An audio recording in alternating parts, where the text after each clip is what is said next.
At 3:23 in the afternoon on May 31st, 1970, something impossibly large broke loose from the north face of the highest mountain in Peru. It began with a fracture line running across 30 meters of glacial ice, fused to fractured granite, high on the west face of Nevada's Huascarán, at elevations between 5,400 and 6,500 meters above sea level. And then, in an instant, the entire mass released. What fell was not a snowslide. It was not an avalanche in any ordinary sense of the word. It was a moving wall of ice, shattered granite, water, and compressed air, somewhere between 50 and 100 million cubic meters of it, accelerating down the mountain face at speeds approaching 280 kilometers per hour. Below in the valley, the town of Yungay sat quiet in the Sunday afternoon. A market had been open since morning. Children were at a circus on the edge of town. Families gathered near the town square. The debris wall covered 16 kilometers of mountain and valley floor in approximately 4 minutes. In 4 minutes, the town of Yungay ceased to exist. What makes this story something beyond a natural catastrophe is not the speed, and it is not the scale, though both were almost beyond comprehension. What makes it something else entirely is this. 8 years before this mountain tore itself apart, it had done nearly the same thing, from the same unstable face, down the same valley. Scientists had documented the hazard. Warnings had been issued, and Yungay had never been moved. If you are watching this for the first time, please hit like and subscribe. It helps this channel more than you might realize, and there is a great deal more of this kind of story ahead. To understand what was lost in those 4 minutes, you have to understand what Yungay was. The town sat in the Callejón de Huaylas, a long, narrow valley running through the heart of the Peruvian Andes in the department of Ancash. On the western side rose the Cordillera Negra, the dark, dry range. On the eastern side, directly above Yungay, rose the Cordillera Blanca, the White Range, one of the most concentrated collections of high glaciated peaks anywhere on Earth. More than 30 summits in that range exceeded 6,000 meters. And at the center of the whole formation, dominating every view from the valley floor, stood Nevada's Huascarán, the highest mountain in Peru, its twin summits reaching toward 7,000 meters of open Andean sky. Yungay had been growing in that mountain's shadow for centuries. It was a market town, a regional center, known for its flowers, its mild climate, and the deep green of its valley setting. Visitors wrote of its beauty. Some called it the Pearl of the Andes. By 1970, the town and its surrounding district held several thousand residents, most of them connected to the agricultural land of the valley, to the weekly markets that drew buyers and sellers in from surrounding communities, and to the rhythms of life that high-altitude valley farming imposes, seasonal, steady, and deeply rooted in place. The Sunday of May 31st followed those rhythms without interruption. The market had been open since morning. Vendors had arranged their goods near the central plaza. People moved between stalls, between errands, between conversations in the warm afternoon. Families sat outside their homes. At the edge of town, a traveling circus had drawn a crowd, including a large group of children who had been brought out to watch the performers. On the small elevated hill where the municipal cemetery stood, a number of visitors moved quietly among the graves. The afternoon was ordinary in every way. Above all of it, Nevada's Huascarán rose in the clear sky, exactly as it always had. The mountain was not threatening. It was not ominous. It was simply the mountain, the largest and most permanent feature in a landscape that generations of people had built their entire lives around. The twin summits were visible from almost every point in the valley.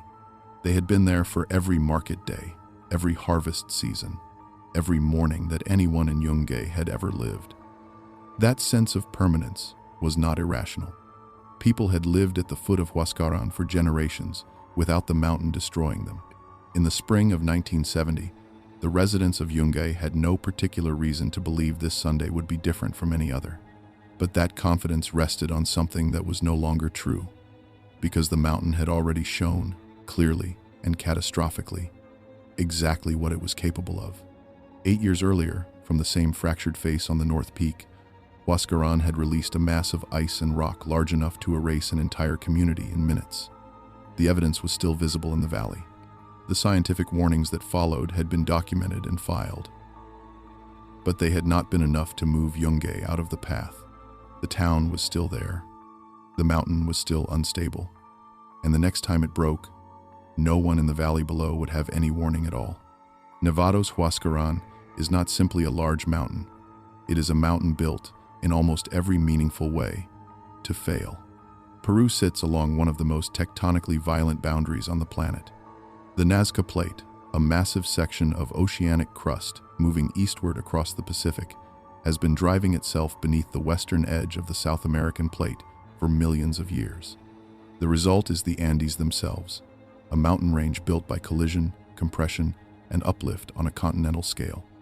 And within the Andes, the Cordillera Blanca of north-central Peru represents one of the most heavily glaciated tropical mountain ranges on Earth. A chain of peaks rising sharply from valleys that already sit thousands of meters above sea level. Huascarán stands at the heart of that range. Its south peak reaches 6,768 meters, the highest point in all of Peru and the fourth highest summit in the Western Hemisphere. Its north peak, the one that matters most for this story, reaches 6,654 meters. From a distance, the two summits appear as a single, enormous mass of ice and rock, gleaming white against the high Andean sky. But the North Peak is not the solid monument it appears to be from the valley floor. Its core is composed of fractured granodiorite, a type of granite that has been stressed and broken by millions of years of tectonic force, glacial pressure, and freeze-thaw cycling at extreme altitude. Over that fractured rock foundation, glacial ice has accumulated to depths of roughly 30 meters in places. Beneath the ice, meltwater seeps through cracks in the granite, expanding when it freezes, widening the fractures, working the internal structure of the peak loose from within. And on the steep west face above the Callejón de Huaylas, the combination of near-vertical rock faces and heavy glacial overburden creates a configuration that is inherently unstable. This is not a subtle instability. The geometry of the west face means that any significant failure of the underlying rock structure, or any sudden shock to the system, can set an enormous mass in motion very quickly. And the Peruvian Andes provide such shocks with regularity. The same tectonic forces that built the Cordillera Blanca continue to generate powerful earthquakes along the subduction boundary between the Nazca and South American plates, often directly beneath the range or offshore in the Pacific. The mountain is, in other words, a steep mass of fractured rock and glacial ice, sitting above one of the most seismically active regions in the world. For the people living in the valleys below, that combination had always existed in the background, acknowledged in the abstract, but rarely confronted directly. Earthquakes had shaken the Andes many times before, without sending Huascarán's north face into the valley. The dangerous configuration of the peak was understood by geologists who studied it closely. But for most people in the Callejón de Huaylas, the mountain above Yungay was simply the mountain, vast, permanent, and for all of living memory, survivable. That record was about to be broken, and it had already been broken once before. January 10th, 1962. On that morning, without an earthquake, without any external trigger that scientists would later identify, the north peak of Huascarán released a mass of ice and rock and sent it down the west face of the mountain and into the valley below. The volume was approximately 10 to 13 million cubic meters. That is a difficult number to make concrete, but consider this. A single cubic meter of ice and rock debris weighs roughly 1.5 to 2 metric tons. The mass that broke from Huascarán's north face on January 10th carried the weight of tens of millions of metric tons, moving as a single fluid body, covering approximately 16 kilometers of mountain and valley floor in roughly 7 minutes. At the bottom of that path sat the town of Ranrahirca. The avalanche struck without warning. In a matter of minutes, Ranrahirca was buried under approximately 12 meters of ice, rock, mud, boulders, and debris. 7 surrounding communities were also hit. The death toll, when rescue teams finally reached the valley, was estimated at between 3,500 and 4,000 people. Ranrahirca alone lost approximately 2,900 of its residents. Some settlements in the direct path of the flow were simply gone. The scale and speed of the destruction shocked the international scientific community. Research teams arrived in the Callejón de Huaylas in the weeks that followed, including geoscientists, who came to document the source, the path, and the mechanism of the collapse. What they found was deeply alarming. The 1962 avalanche had not cleared the hazard from Huascarán's north peak.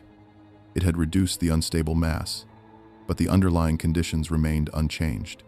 The fractured granodiorite beneath the glacier was still compromised. The ice cap above the source area showed clear fissuring, evidence that the peak continued to shift and settle even after the collapse. Scientists who examined the site concluded that the north peak remained unstable and that a significant avalanche hazard still existed for the valley below. The valley below still included Yungay. There is one detail about 1962 that shapes everything that follows. The flow from the 1962 collapse had traveled a path that struck Ranrahirca directly. Yungay, positioned slightly to the north, had been spared. Its streets were not buried. Its plaza stood untouched. Its residents had watched the catastrophe from a distance, had seen the debris cloud rise above the valley, had heard what survivors described as a roar unlike anything they had ever known, and they had survived. For the people of Yungay, that experience had a practical and entirely understandable effect. The mountain had struck, but it had struck somewhere else. Yungay had been close enough to feel the terror of 1962 and far enough from the direct path to survive it.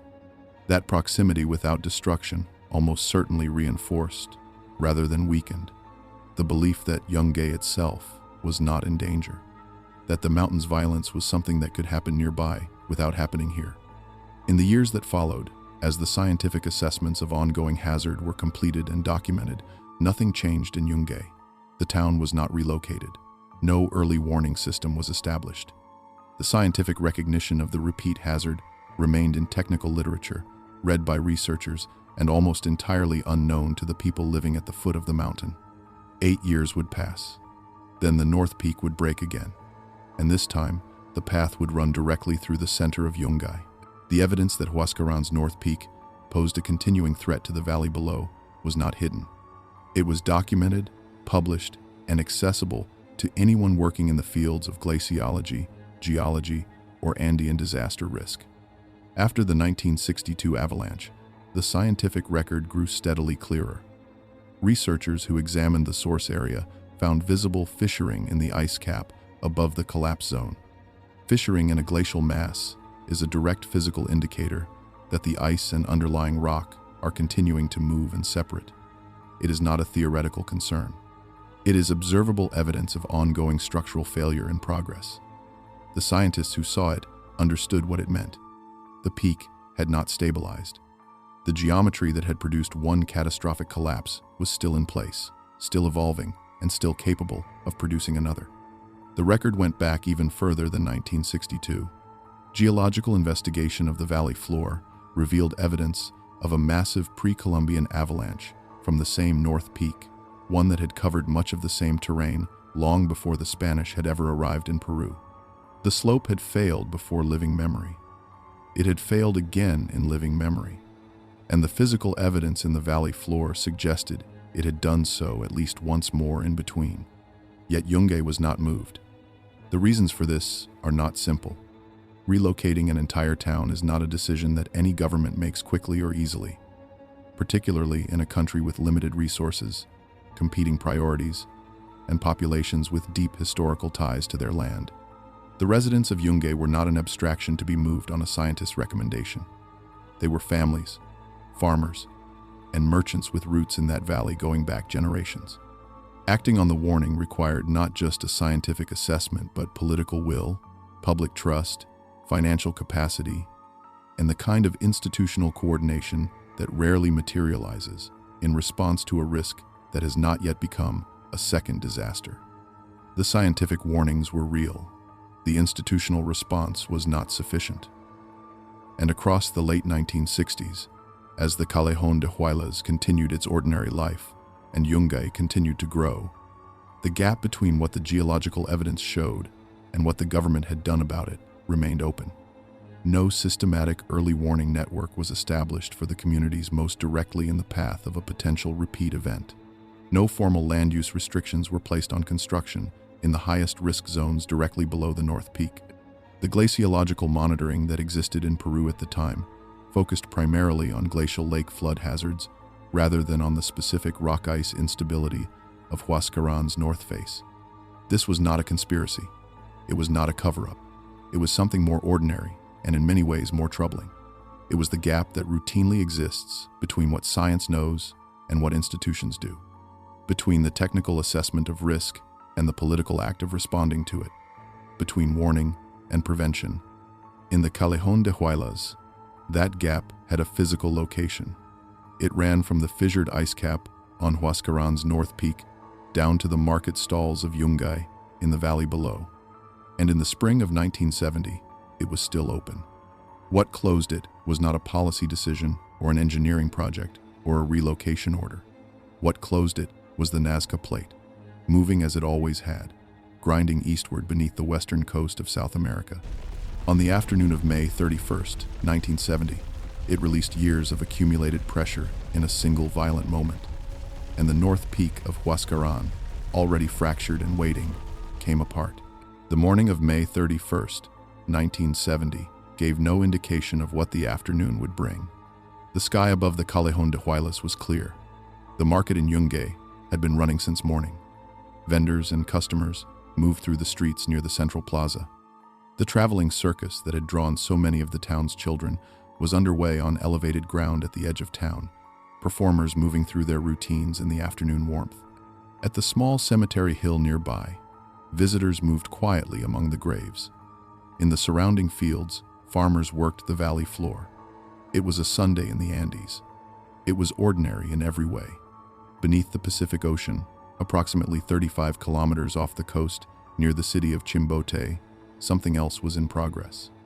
The Nazca Plate had been grinding eastward beneath the South American plate for millions of years. Along the subduction boundary, roughly 45 kilometers below the ocean floor, stress had been accumulating in the rock along a fault segment that had not released significantly in some time. At 3:23 and 29 seconds in the afternoon, that accumulated strain let go. The earthquake registered a moment magnitude of 7.9, one of the strongest seismic events recorded in South American history to that point. The shaking was not a brief tremor. It was sustained, rolling, and powerful enough to be felt across the entire northern coast and highlands of Peru. In the streets of Yungay, buildings cracked and shifted. People fell or grabbed for whatever was near them. Those in the market, those at the circus, those on the cemetery hill, all experienced the same sudden, violent disruption of the ground beneath their feet. The shaking lasted long enough for people to understand that what was happening was not a minor tremor, and then it stopped. For a brief moment, the valley was still. The worst of it seemed to have passed. The earthquake had been terrifying, but earthquakes could be survived. People began to rise, to check on one another, to look at the damage around them. The mountain above the valley was still there. The sky was still clear. The shaking was over. High on the west face of Huascarán's north peak, it was not over. At elevations between 5,400 and 6,500 meters, the seismic waves had passed through the fractured granodiorite beneath the glacier. The rock, already compromised by years of meltwater infiltration, freeze-thaw fracturing, and the structural damage left by the 1962 collapse, had absorbed a shock it could not withstand. Fracture lines that had been widening slowly for 8 years opened in an instant. The 30 meters of glacial ice overlying the damaged rock face lost its connection to the mountain. The mass released. What detached from Huascarán's north peak was somewhere between 50 and 100 million cubic meters of ice, shattered granite, and mixed debris. The initial drop down the near vertical west face compressed air beneath the moving mass, partially suspending it and allowing it to accelerate to speeds that no ordinary avalanche can reach. As it struck the glacier below the source area, it incorporated additional ice and meltwater, growing more fluid as it moved, transforming from a collapse of rock and ice into something between a landslide, a flood, and a moving wall of earth. Within moments of release, it was traveling at approximately 280 kilometers per hour. In the valley 16 kilometers below, the people of Yungay were still gathering themselves after the earthquake. No one knew what had just broken loose above them. 280 kilometers per hour is the speed of a commercial aircraft at takeoff. It is the speed of a high-performance racing car at full throttle on an open track. It is not a speed that most people associate with a mountain collapsing. But the debris avalanche from Huascarán's North Peak was not behaving like a typical rock slide. Its extreme velocity was the product of a specific set of physical conditions that came together at the moment of release and compounded as the mass moved. The initial collapse on the near vertical west face allowed the debris to fall almost freely for a significant vertical distance before it encountered the glacier below.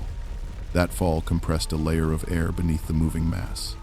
The compressed air partially lifted the debris from the surface, reducing friction in the same way that an air cushion allows a heavy object to glide with almost no resistance. The mass did not slow as it reached more gradual terrain.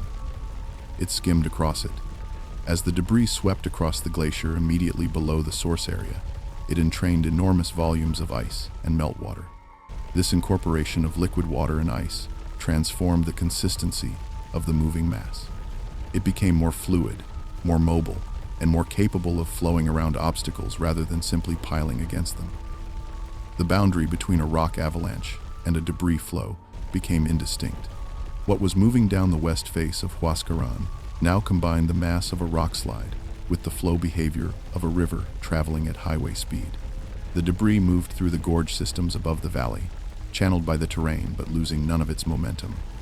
At these velocities, the mass carried not only the weight of its own material, but the force of impact.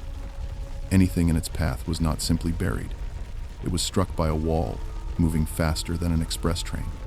Ahead of the debris itself, the air displaced by the moving mass created a pressure wave that reached the valley before the debris did. Witnesses on the surrounding slopes described hearing a sustained roar from the direction of the mountain, followed by a wind that arrived before anything visible came into view. Then, the wall arrived. The debris entered the valley and spread across the terrain below, covering Ranrahirca once again, before continuing onward, sweeping directly across the site of Yungay.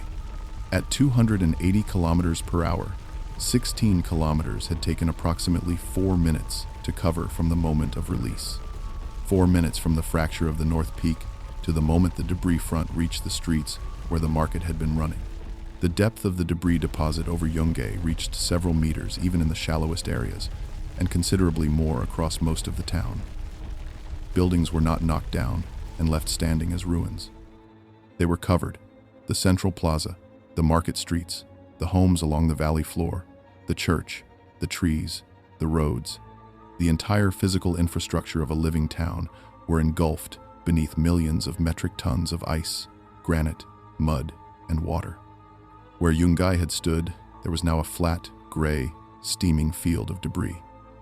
The mountain had remade the valley floor. The entire event, from the moment the North Peak fractured to the moment the debris settled, had taken approximately 4 minutes. In that time, one of the most densely populated towns in the Callejón de Huaylas had ceased to exist as a place where human beings could live or be found alive. For most of the people inside it, there had been no time to run.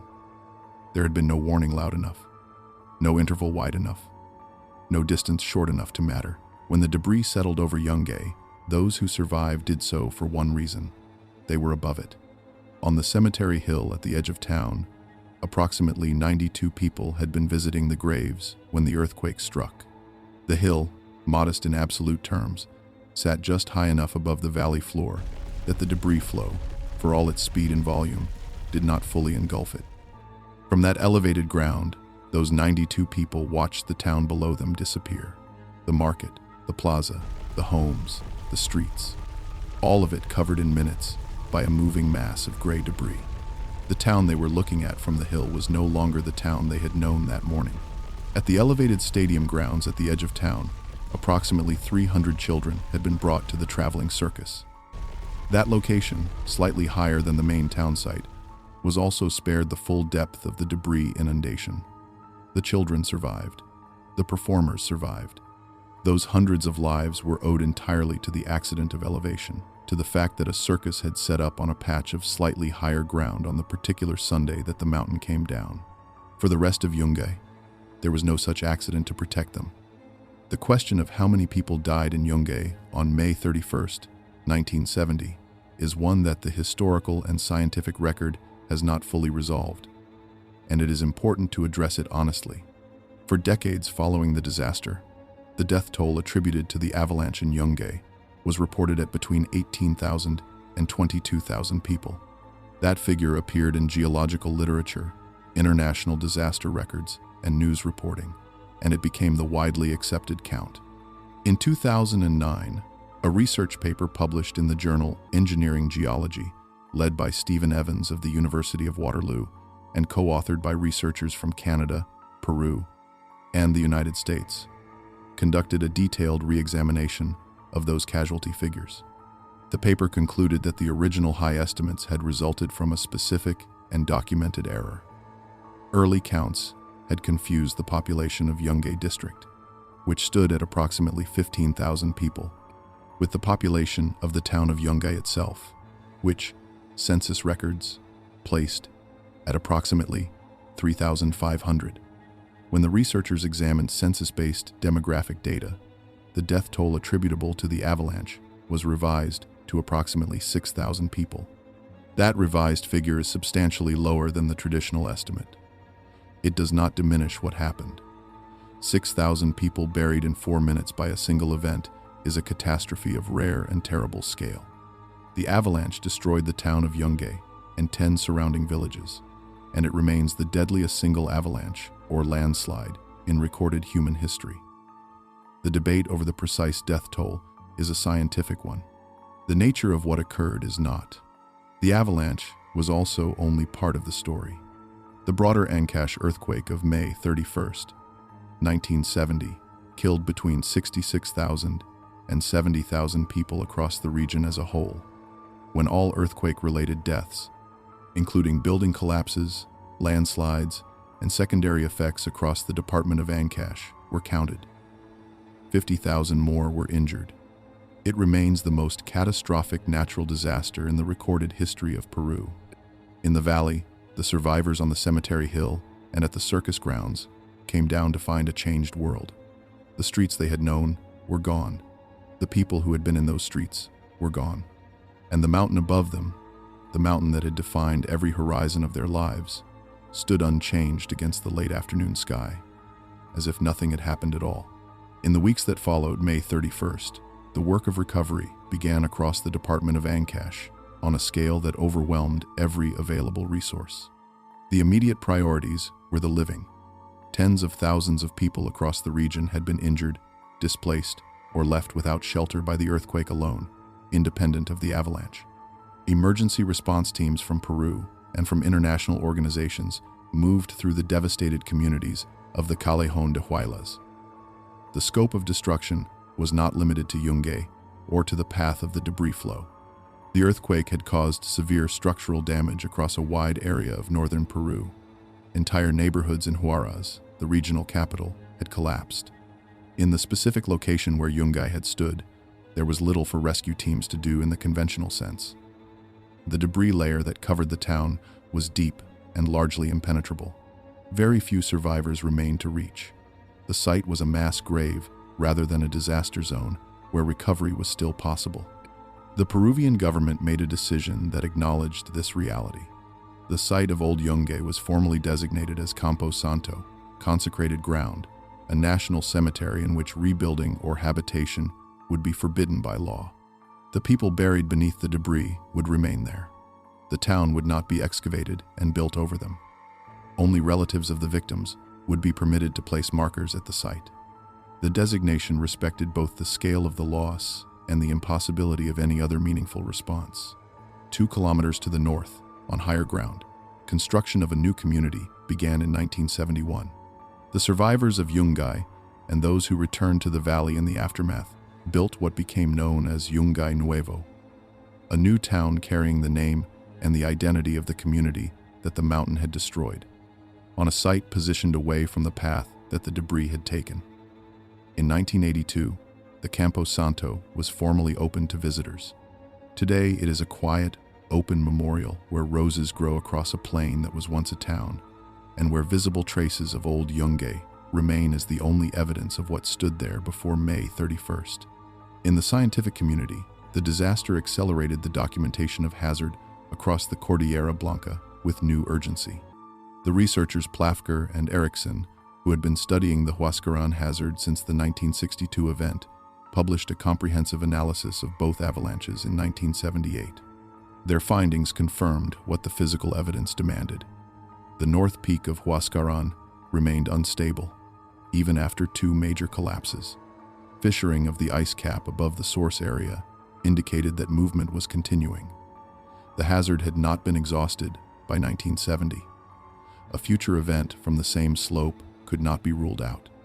That conclusion made explicit what both events had already demonstrated by example: the interaction of seismic activity, fractured rock, and glacial ice in the Cordillera Blanca created conditions for repeated catastrophic failure. Peru's glaciological monitoring institutions, which had operated in the Cordillera Blanca since 1951, worked to expand their understanding of the full range of glacier-related hazards in the range. Peru's National Glaciology Institute, formally established in 2014, extended that mission into the present era of accelerated glacial change. The scientific knowledge had grown substantially. The monitoring capacity had improved, but the fundamental conditions that made the Andes dangerous had not changed. The mountains were still steep. The tectonic boundary was still active. The glaciers were still there, still sitting over fractured rock, still subject to sudden destabilization by the earthquakes that the subduction zone reliably produced. What had changed was the glaciers themselves, and that change was accelerating in a direction that made the question of repeat disaster not smaller, but larger. The destruction of Yungay changed how the world understood the relationship between mountain glaciers, seismic activity, and the communities that live below both. Before 1970, the mechanics of glacier rock avalanches were known primarily to specialists in Andean geology. After 1970, their extreme velocities, their long runouts, and their catastrophic potential in populated mountain valleys became a subject of serious international scientific attention. The disaster contributed directly to the development of geohazard science as it applies to high mountain environments, and it changed how researchers assessed unstable slopes above populated valleys around the world. In Peru, monitoring of glacial hazards in the Cordillera Blanca expanded. The gap between what was known and what was done began, slowly and imperfectly, to close. But the lesson has not yet been fully learned. Across the Andes and the Himalayas today, glaciers are retreating at rates accelerated by climate change. As glaciers thin and shrink, they expose fractured rock that was previously stabilized by the weight and cold of the ice above it. Glacial lakes, formed by meltwater pooling behind unstable moraine dams, are growing in number and size. In the Himalayas alone, researchers have identified more than 5,000 glacial lakes, with over 200 classified as potentially dangerous to the communities downstream. In August of 2024, the village of Thame, in Nepal's Solukhumbu region, was destroyed by a glacial lake outburst flood. Homes, hotels, a school, and health posts were swept away. The pattern was familiar. A community built below unstable ice. A sudden release. Destruction arriving faster than any warning could. The names of the places change. The mechanism does not. Yungay stands as the most complete example in the modern historical record of what happens when an unstable slope above a populated valley is recognized as a hazard and that recognition is not translated into action. It is not a story about nature being unpredictable. The geological hazard above Yungay was documented. The slope did exactly what the evidence indicated it was capable of doing. The lesson of Yungay is not that we cannot know these things. The lesson is that knowing is not enough. If this documentary gave you something to think about, please share it with someone who would want to see it. Subscribe to Epicenter Files for more evidence-based stories from the history of natural disasters. And if you have a disaster story you think we should cover, leave it in the comments below. We read every one.